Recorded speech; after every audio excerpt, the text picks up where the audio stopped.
Guys, we are back again at another Cars and Coffee, technically, or as well, technically just a car show, whatever. Another car event in the morning. This one is okay, never mind, it's called Cars and Coffee. All right. Yeah, no, this one seems pretty packed. We've been sitting at the entrance for like maybe 5-10 minutes.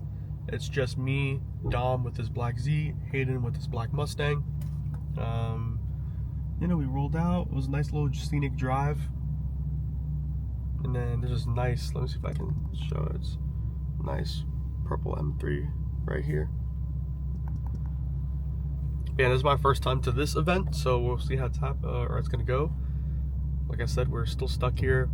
Gonna see some clean cars. Hopefully, I saw like a beautiful S15 in the back. I saw what was another 240. I think. What type of body that is in the S? That's 14, 13, I don't know. But we saw those cars. I seen a couple not so great cars, but you know, respect all builds.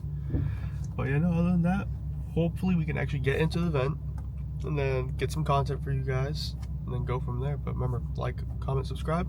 See you guys at the event. All right, what's up, guys? We're at the show. It is actually pouring. It is raining, and there's a couple cars up there to the front. Obviously, nice M3, my car, Hayden, and Dom. Emily should be here soon too, but I'm gonna try to get some clips without getting the camera wet and fucking it up. But I got a little angle here to not get the camera wet. But hopefully I'll put some clips. Stay tuned.